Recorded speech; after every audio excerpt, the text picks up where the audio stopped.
What is up, Oak Life familia? It is Chris and Greg and Chris back at it again with another Roots and Branches. A little technical difficulties, different start time today, but ain't nothing gonna slow our stride. Ain't nothing gonna hold me back, Chris Scott. And with that said, we're gonna continue the conversation about this past Sunday.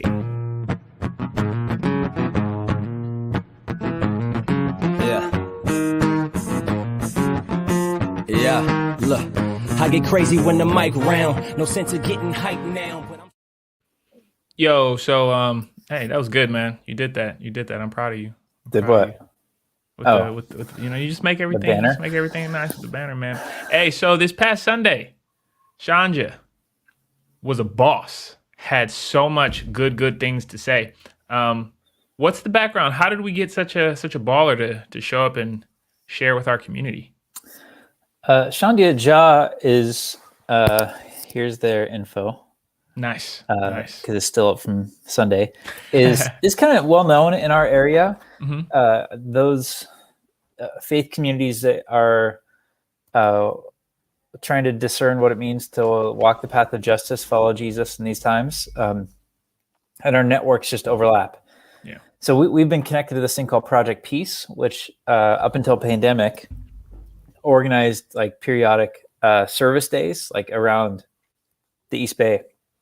And it's a really cool opportunity to partner with other churches to go like just clean up a school or a homeless shelter or whatever the thing might be. I think they mobilize like hundreds of people.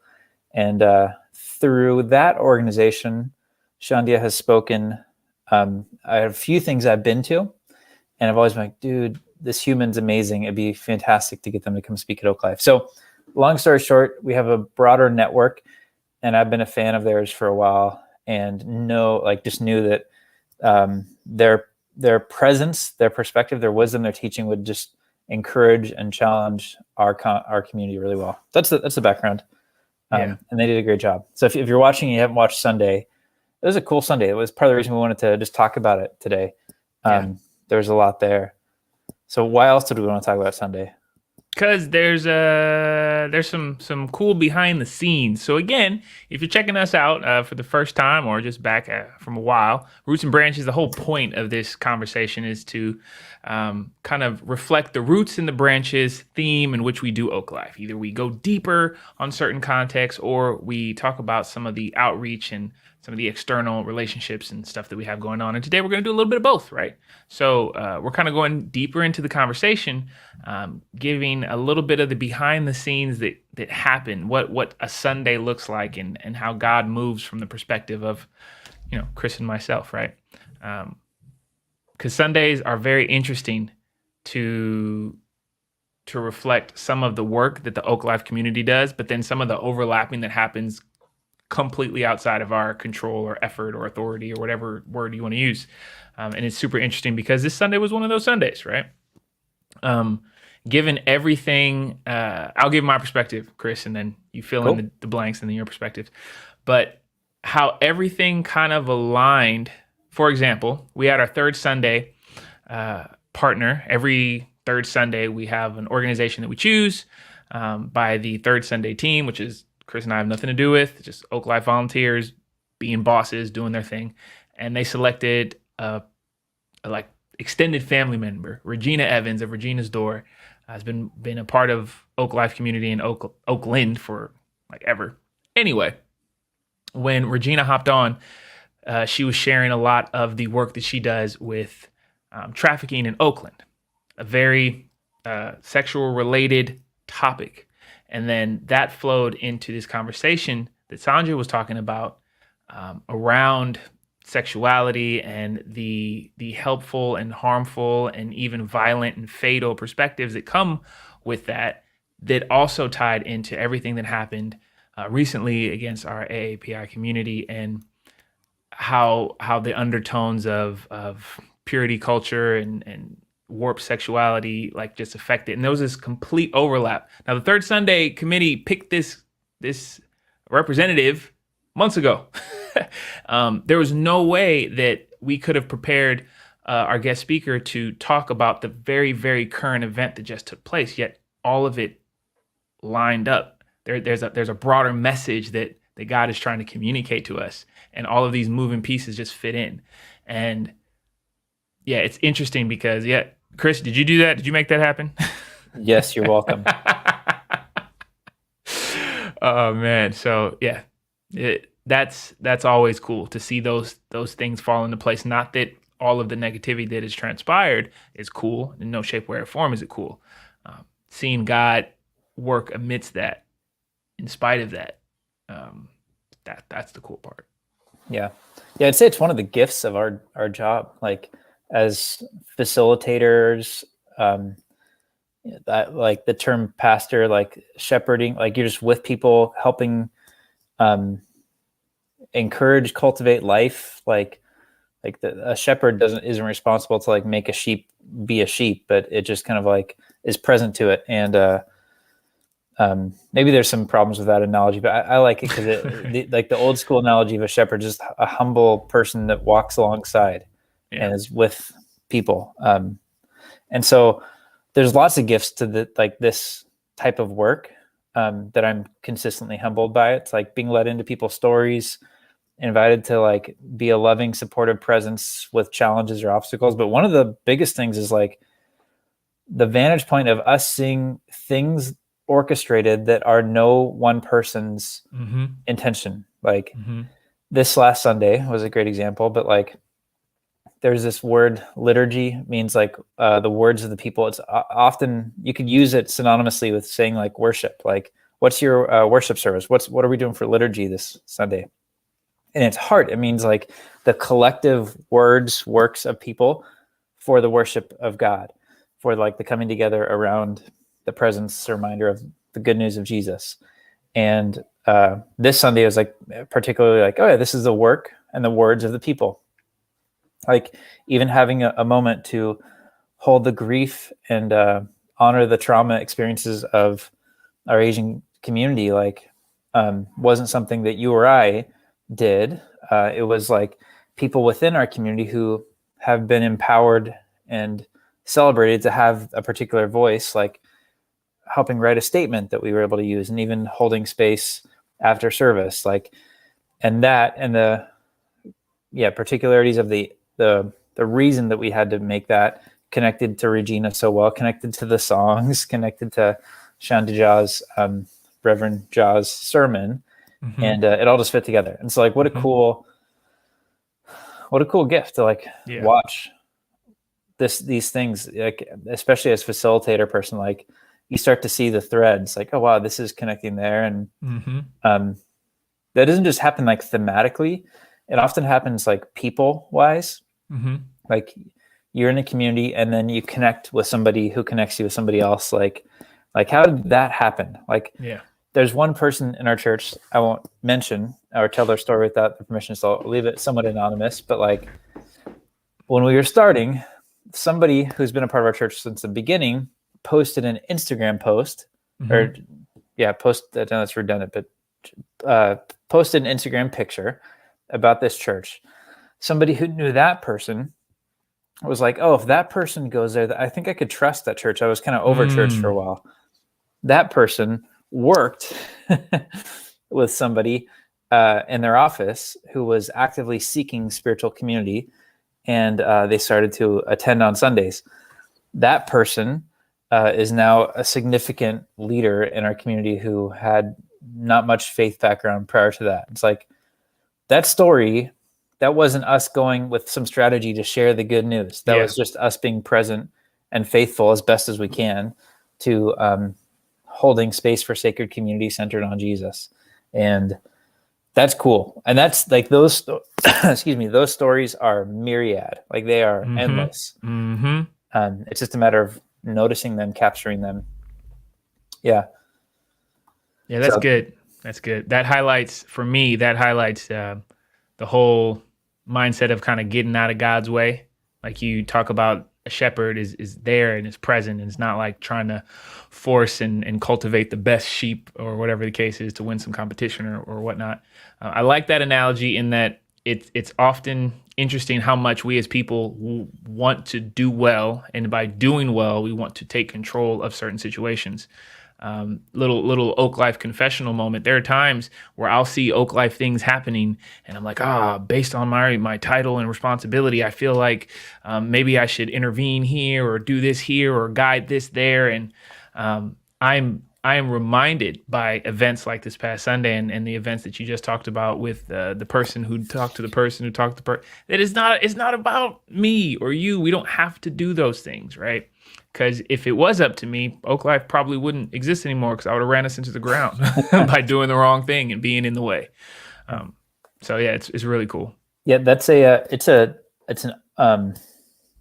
difficult discipline or practice that is counterintuitive because it doesn't get any visibility, but the art of getting out of the way intentionally is, I think, a big part of spiritual growth. Like, I think it's a part of prayer. Like, we want to force our agenda with prayer, when instead I think it's about like listening before speaking and like pausing to see what's already happening.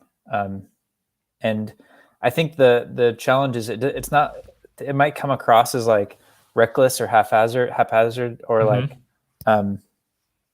like you're careless or something, but it's not. It's like the opposite. It just looks like you're not doing something, or you're not, because our model for leadership and for the American work ethic is like, go do it yourself. Yeah. Rather than chill out and follow, which is even that word, right? Right. We don't like that word. Yep. I feel like I was going to say something there, but I lost it. Well, it's interesting because you talk about like the intentionality of sitting back. It kind of seems like you said reckless or lazy or haphazard. It's the motivation, man. It's the intentionality behind it. It's what's underneath. For example, I like to say, by the way, one of my favorite Spanish words are por ejemplo. For example, I don't know, I like saying that, but anyway, what's up, Say? I see Say. What up, fam? What's up, Say? Fam, bam. Say got on my helmet about misspelling. That was so funny. That was funny. I know it was a good like recommendation, the Grammarly thing. But also made me laugh. So made me laugh, which is funny because I have Grammarly. It's neither here nor there. That was just doing slides like at 11:42 p.m. right before I went to bed. That's what that amounted to. But anyway, what I was going to say was it's the motivation. Like, we talk about the strength of being like holding back, right? And reserving yourself and not stepping in and trying to take charge. If a person doesn't have that option, like, for example, I think of, not to get too whatever, but you think of like the cross, right? You think of Jesus on the cross and all of the strength to not change that circumstance, to allow that circumstance to happen. Could you say the same about the individual to his left and to his right? Did they have strength of being up there? It's like they didn't have the power to change their circumstance. So is it strong if you just let things happen when you actually had no say in the matter at all? Versus like when you have the ability, authority, whatever, but then you choose to like allow things to happen. Does that make sense? Am I landing? I'm kind of freestyling right now. You hear where I'm going? I think I know what you mean. It feels, to me, it reminds me like gardening. Like, you can't grow the thing. You can't make it happen. You can cultivate an environment for something to grow and to be. But if you put too much work into it, you kill the plant. Like, you water it too much or whatever. So I don't know if that fits the analogy as much as like they had intentionality. I don't know the stories with the people on the right and the left, but I'm assuming they probably maybe did something wrong. So are you saying, do they have intentionality or a choice to not? I'm saying if choosing peace versus depending on people to make peace. Like, so let's say, I mean, I'm trying not to be violent, but the first thing I could think of is like, hey, if somebody is being disrespectful and I have the power to physically force my will upon them and choose not to, that's different than me being subject to their disrespect and not having a choice in the matter and just having to take it. Does that make sense? Like, I think as leaders, the choice to sit back shows strength, whereas an individual who doesn't have a choice in the matter, it could be lazy if they have to take it. I haven't thought this through to get my words out, so I think I'm just gonna pedal back. I'm just gonna pedal back right now on this one. Yeah, because I don't think it's not sitting back and taking anything. It's like it's intentionality in a way that gets out of the way and sets others up. Like, Mm-hmm. And it's forethought, and it's building a culture where that is normalized and happens. Mm-hmm. So it's about celebrating, like, so I don't know if it would be a good parallel in the metaphor or the analogy of a fight. Nah. I'm just gonna. We're talking about. I went too far left. Ignore me. So this Sunday is also, and Roots and Branches is also brought to you in part by Cliff. Holding us down, keeping us fueled and ready to go. You need some of that, then. That's what it sounds like. Yeah. Okay. So back to Sunday. Anything on Sandhya's message that like stuck with you? You're like, oh, I really loved that they were going there. Like that part was really sticking with me. Okay, that's cool. I have a broad perspective and then maybe a more specific perspective. From the broad perspective, I love how Sandhya was able to talk about the human reality of sex as a part of in that physical intimacy as a part of our human existence, our story, our life, but didn't make it the focus.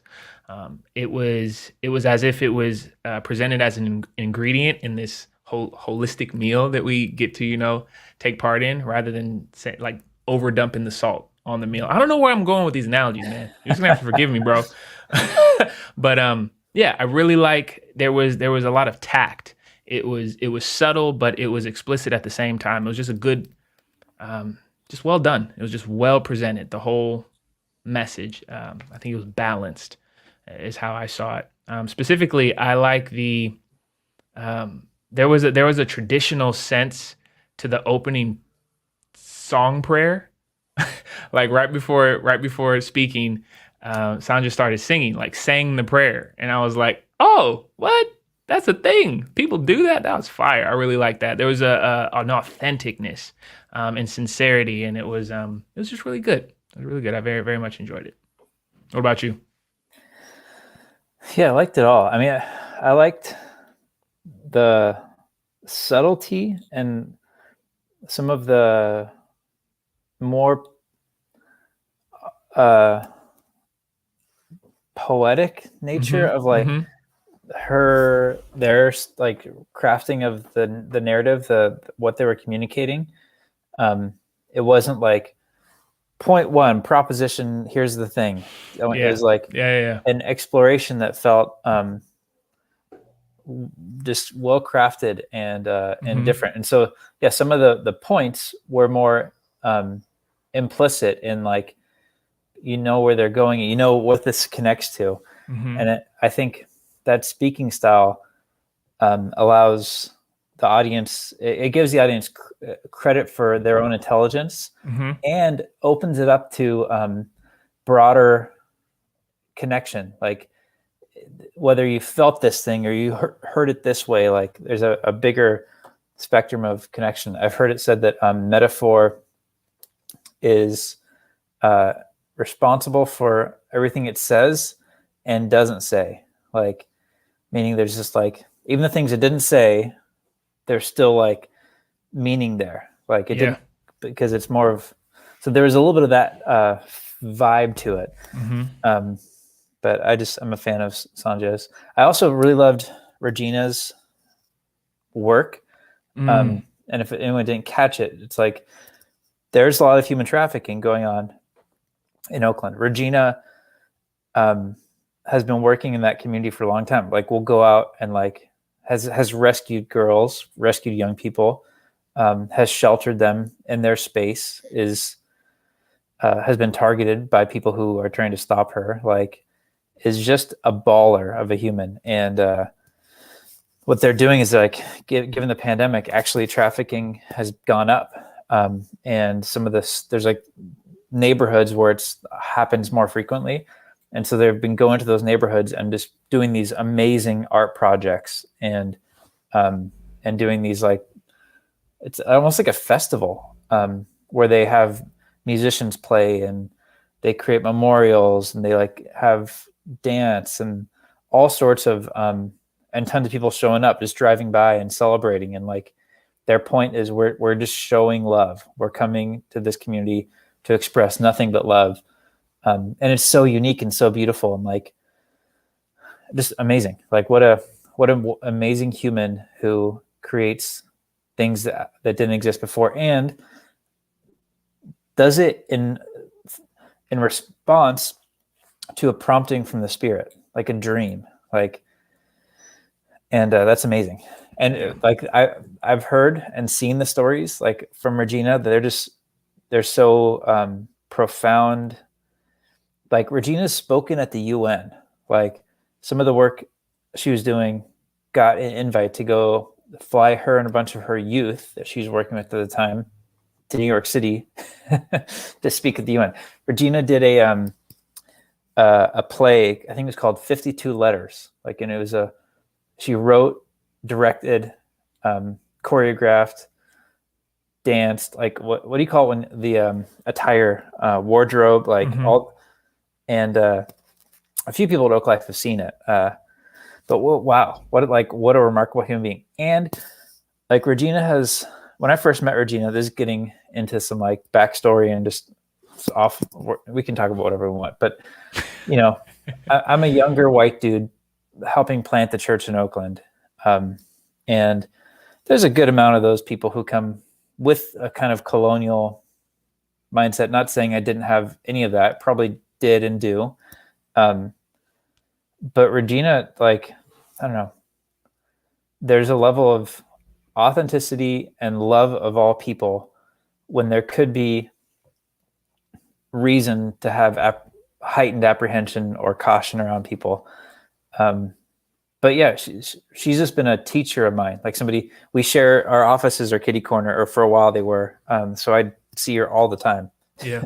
She even had like an incident with somebody in our church and social media that I had to go, like someone was being weird. We had to go. Yeah.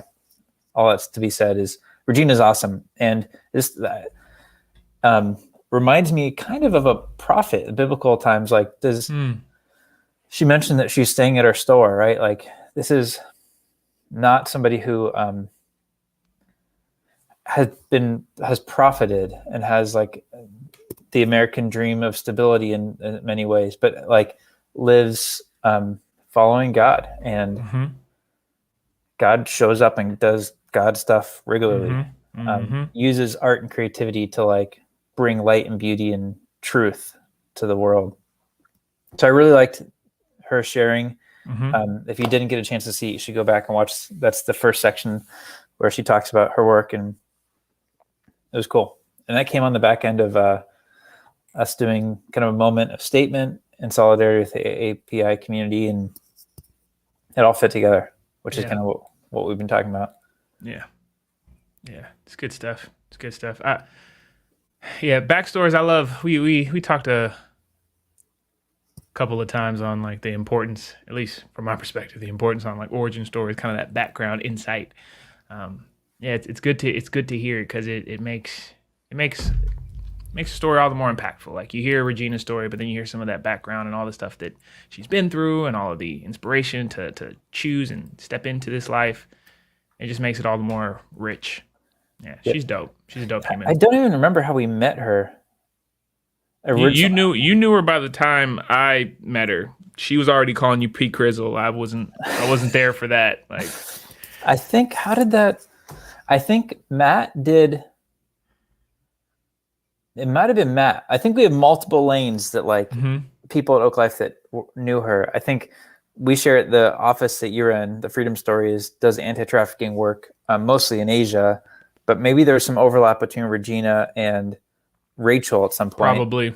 Then separately, I think the first time I met Regina, Matt did a film called Shift. I think it was called Shift. It was a dance film that Erica and one other ballet artist did as like a storytelling with the undertones of racial tension between the white community and the black community in Oakland. Wow. As interpretive dance. It's really powerful. It made 15 minutes. And he did a showing at Betty Ono, which you've been to that place, right? Because have you performed there with LO? Or maybe I'm thinking of a different gallery. And it's a gallery downtown. Is it right next to Regina's spot? Is it on 17th? No, it's actually on Broadway, I believe, or Telegraph. I think it's on Broadway. Okay. Well, anyway, probably continue. So they do a showing, and so Matt just says, "Hey, can you be on this panel?" I'm like, "All right, whatever." And it was a great film. And the panel was Erica and Matt as like the filmmakers, and then me and Regina. Hilarious. And once Regina, again, the conversations, I think it was the film was the heart underneath it was to explore like gentrification, racism, Oakland through dance. And Regina tells her story about the neighborhood changing and all this stuff, and then it gets to me like, oh, I know who I get the role I'm playing. Like I get it. Like, all right, and it makes sense. And this is where the questions around like, what does it mean to be a person of faith in that moment? Like, how do I? So I took a moment to like repent, like, and publicly like say, this is what I represent. Like, I grew up here in the Bay Area, not in Oakland, though. Though the city I love, I recognize that God is here way before we were, any of us. So we're not bringing something, we're not saving the city. If anything, the city is saving us. But for all the people who look like me, who have brought that attitude, I'm sorry. And I love you. And I think that was our first conversation. Wow. So that makes sense why we like each other, because we had a that's good. That's real good. I've forgotten about that because that would have been like 8 years ago, maybe something like that. That's deep, man. I remember when Regina spoke at Oak Life one Sunday. She was basically saying, and it was so good. Essentially, if you speaking towards individuals who believe they have something to offer, right? If you are here and you're not from here, and you think you have something that is going to save us, or you want to help, like, we don't want it. Like, take it somewhere else. Insinuating that if you believe that your struggle is intertwined with my struggle, and we both need to make it, we both need the help, then that's a different story. Versus this, like, it's all about the power complex and power dynamic and stuff like that. So I'm pretty sure that your sharing in that moment was like, disarming. What's happening to my nutrition levels, Chris? I need some. It's because we were supposed to record it too, and my internet went out, so it messed you up. Messed me up, dude. My brain's foggy, man. I'm only good until 3 p.m. and that's it. But anyway. Can I do a couple more Regina stories? Yeah, let's do it, man, please. So out front of the store that was on 17th Street, I think it's still there. Regina has a friendship with like the tree that's out front. I forget its name, but would regularly create this Matt, right? That's what's up. Oh, Matt was there. It was his movie. Yeah, he said. So hopefully that was a good enough retelling of the story. And I believe that was my first time. That sounds like a christening. That definitely sounds like something you would say. Anyways, Regina's got me to like we're talking or something, and she's like, "You got to go, like, let's go hug this tree, like, and feel the connection." I don't remember exactly the words, but it was like special, and not within typical church practice. Doesn't involve a lot of like actual like going and talking to a tree, and like at least in the backgrounds that I have, but has become actually part of my practice, and like knowing that all of life is sacred and reflects the image of God, all created things. And so that was kind of fun. And so that tree became kind of a sacred part of that neighborhood, and there's some development happening, and she was able to help keep that tree there. and so it's still there, even though they cut down some other ones around there. Wow, that's pretty dope. And then the other one is just, I was frustrated with a church planter who very clearly was coming in like to change Oakland. Mm-hmm. Who, they come from a certain background, so like to a certain degree, they're a result of that background, like we all are, like the things that we grew up in and stuff. Mm-hmm. Mm-hmm. And I remember being like, and she was kind of frustrated with them too, but she was like, you know what, like we got to pray for them, and like Oakland's going to change them, and their heart will be in the right place or something, like totally this grace filled. Yeah. Even though I was like, they suck. So again, wonderful human being hilarious. that I wish we could spend more time with. Hey, is that church planner, they still active in Oakland? Yes. Yeah. What's up? It's good stuff. Yeah, I don't think any of our people would feel comfortable in that church, but there are enough people out there who would. Oh yeah. So it's still there.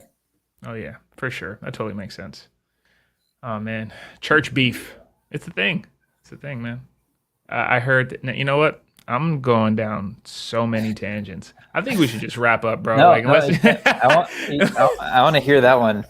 What's the worst that can happen? Oh man, viewers. Exactly. That's true. It was just funny. I was talking to somebody, a friend of mine, and he was saying how like across the pond, the Bay and SF area, all the church beef just in general, but specifically with like PI churches, like the Pacific Islander churches, like are regularly at beef with other churches, and it's just interesting. It's just so interesting, the concept of, hey, what we have is what we have. It doesn't look like what you have, therefore we probably got beef. Now I'm not saying that's the root of the story there, but just in general, this idea of like feuding groups, right?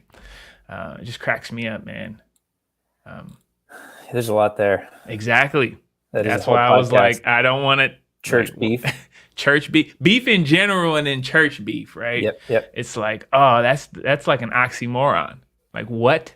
That's literally like I'm sitting here and like my two hands won't work together. Like this hand's gonna do whatever it wants. This hand wants to do whatever it wants.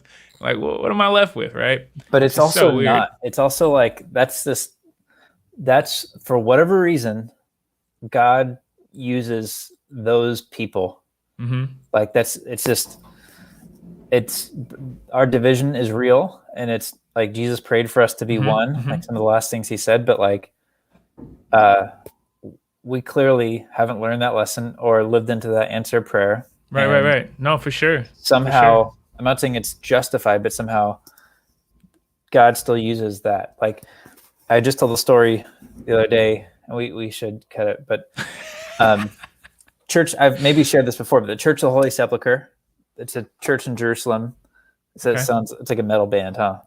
Yeah. Holy Sepulchres. Church of the Holy Sepulchre. Forget, I think it just means like holy space. I don't know, I'll have to look that one up. Maybe altar. I mean something like altar. But it's the place where tradition holds that Jesus was both crucified and buried. And they built a church on top of it. And actually, we could probably screen share this. Sepulchre, a small room or monument cut in a rock or built of stone in which a dead person is laid or buried. Okay, there you go. Yep. So I was like half right. So let me see if I can pull up this image. Okay. So this, some car screaming by. This image is above the entrance to the Church of the Holy Sepulchre. Let me see if I can share screen. Chrome tab. Can you see that? I can see it. I can see it. Mind the plant advertisement there. But this ladder has been there for a long time. Let's see if it says right here. 1700s. Okay. Wow. I'll stop sharing. And the Church of the Holy Sepulchre has been there for so long that the older denominations, Arminians, Greeks, Catholics,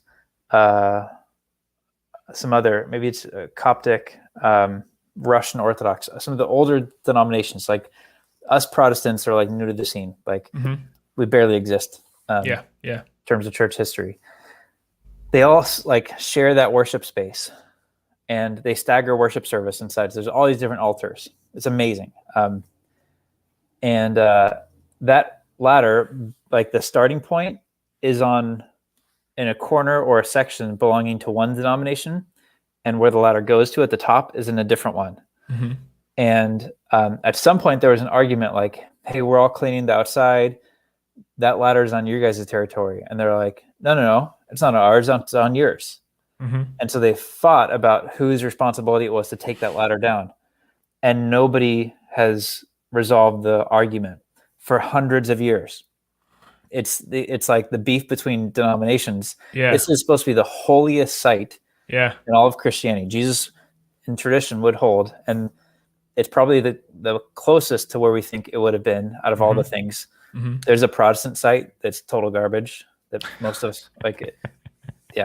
Separate somewhere else is like a couple miles away. Anyways, it's just, that's a microcosm of humanity, and it's within our brokenness that the divine shows up. So 100%.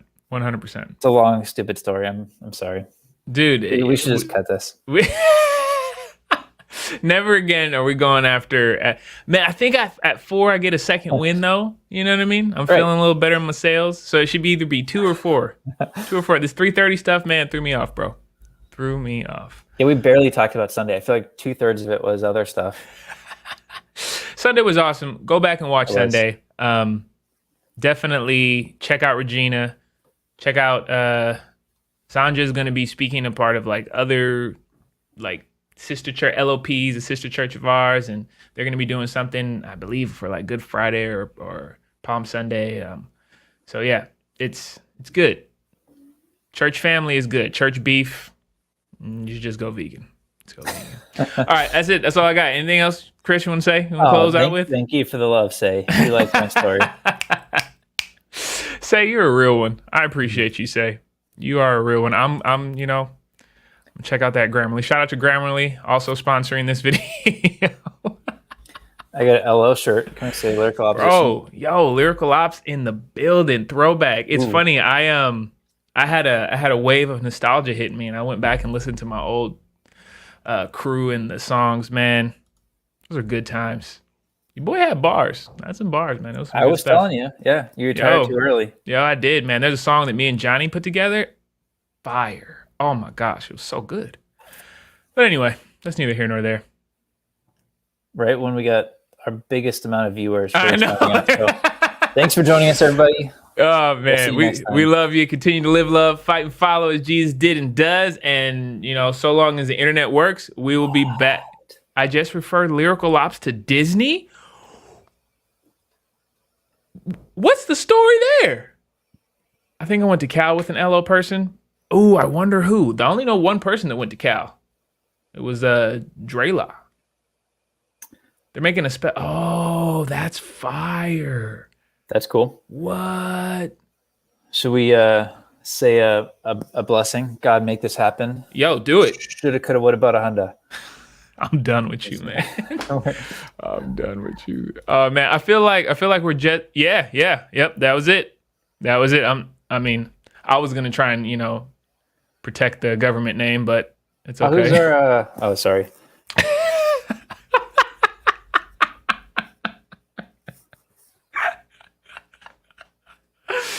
Oh man. Oh geez. I feel like the conversation is just getting started, and we gotta. I don't know. What else are we gonna talk about? We ain't talking about nothing. We've gone for 40 minutes. We've gone for 40 minutes. We're done. Yep. You got kids. I got a kid. We got work to do. All right. I love y'all. That's it. I'm just gonna hit this button. We're done. That's it.